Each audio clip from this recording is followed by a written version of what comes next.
Salam dan bahagia, Ibu dan Bapak Guru, selamat datang di modul dokumentasi proyek. Pada kesempatan kali ini, kita akan mempelajari langkah-langkah dalam membuat raport proyek. Mari kita simak videonya.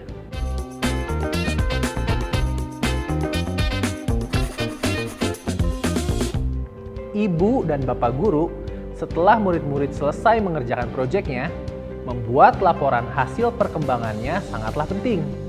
Mengapa penting?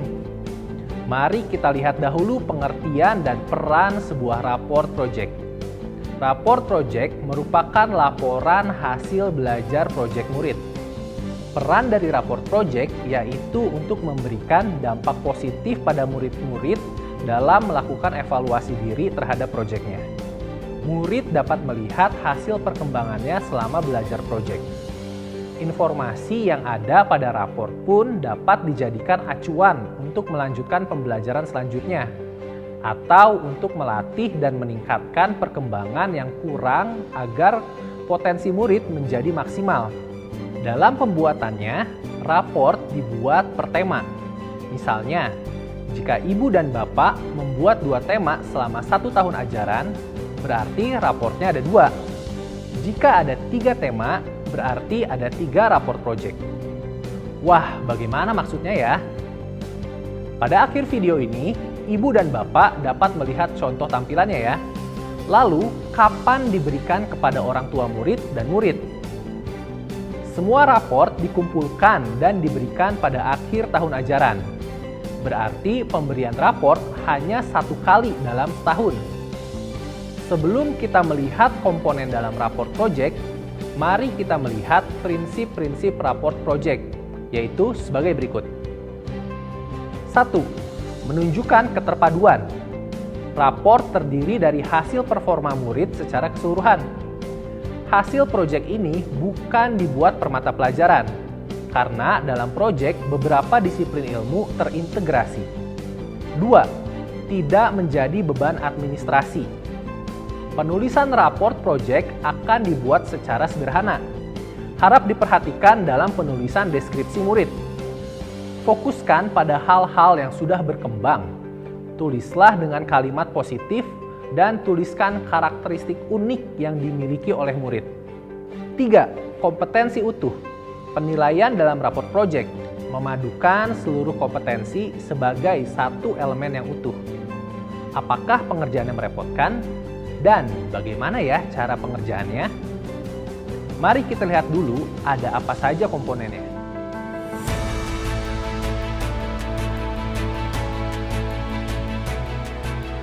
1. Profil murid, deskripsi dan tujuan proyek. Ibu dan Bapak Guru, sebelum kita melihat cara mendeskripsikan perkembangan murid, di bagian awal raport kita dapat menuliskan biodata murid, tema, judul topik, deskripsi, dan tujuan proyek dalam 1 tahun ajaran. Bagaimana dengan deskripsi dan tujuan? Berikut adalah penjelasannya.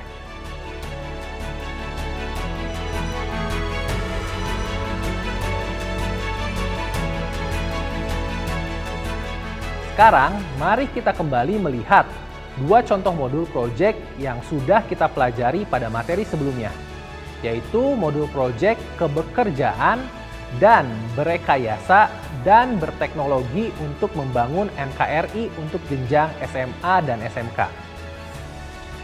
Jika kita gabungkan, berikut adalah tampilan biodata murid, tema, topik, deskripsi, dan tujuan proyek.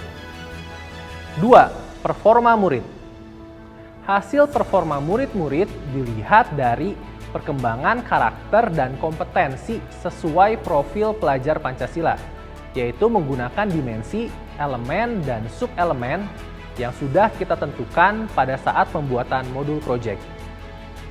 Terdapat 2 jenis performa murid, yaitu tabel checklist dan catatan proses. Yuk kita lihat lebih lanjut. A. Tabel checklist. Untuk memperlihatkan performa murid, yang pertama adalah kita mengisi kolom indikator sebagai landasan penilaian ketercapaian perkembangan murid sesuai dimensi, elemen, dan subelemennya. Mari kita lihat pada modul kebekerjaan terdapat dimensi dan subelemen apa saja. Ternyata ada 3 dimensi pada proyek ini. Maka tuliskanlah 3 dimensi, elemen dan subelemennya ke dalam tabel checklist beserta dengan skala indikator yang sudah ditetapkan pada rubriknya ya. Berikut adalah tampilannya.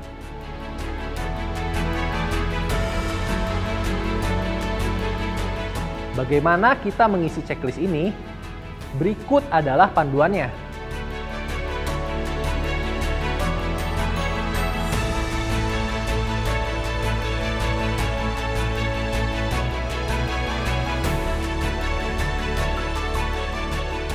Beginilah contoh tampilan checklist raport project saat sudah diisi.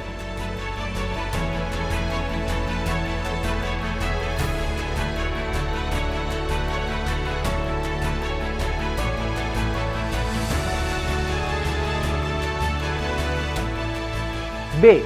Catatan proses. Kolom ini berisi penjelasan perkembangan murid secara deskriptif. Sebagai acuan penulisan dan pengembangannya, gunakanlah dimensi dan subelemen sebagai kompetensi dan capaian fokus perkembangan yang dilaporkan dalam rapor. Gunakanlah kalimat positif. Hindari memberi label pada murid dan fokus pada perkembangan murid sesuai dimensi, elemen dan subelemen yang tertera pada setiap proyek.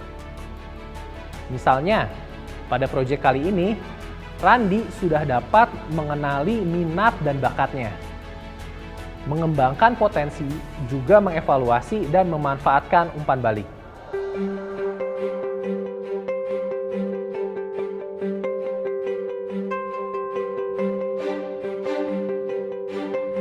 Bagaimana dengan kemampuannya yang masih kurang? Di sini, Randi masih dalam tahap mulai berkembang, terutama pada dimensi kreatif dengan elemen menghasilkan karya dan tindakan yang orisinal. Kita dapat tuliskan sesuai dengan fakta, bukannya memberikan label tidak bisa, tidak mampu, anak ini sulit. Tapi sebutkanlah tahapan sesuai dengan rubrik yang ada, kemudian kita infokan perkembangan positifnya yang lain.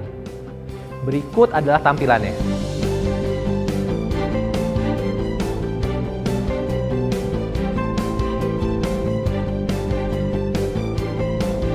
Terakhir, jangan lupa ibu dan bapak dapat menuliskan umpan balik untuk tindak lanjut pembelajaran murid yang dapat dikembangkan, seperti berikut ini.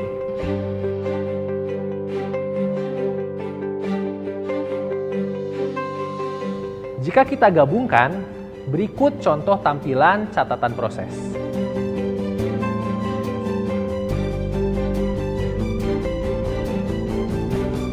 Ibu dan Bapak Guru, kita telah membahas semua komponen raport project. Meskipun contoh di atas adalah raport untuk satu project saja, yaitu kebekerjaan, tetapi pada pelaksanaannya, karena raport ini dilaporkan setahun sekali yang memuat semua tema project, maka kita juga akan membuat contoh tampilan untuk tema project kedua, yaitu berekayasa dan berteknologi untuk membangun NKRI. Jika ada dimensi, elemen dan subelemen yang sama untuk semua proyek, tetapi murid mempunyai hasil yang berbeda, maka jelaskanlah mengapa itu bisa berbeda di kolom catatan proses, sehingga orang tua dan murid paham mengapa itu bisa terjadi. Baiklah, yuk sekarang kita lihat tampilan utuh dari raport proyek.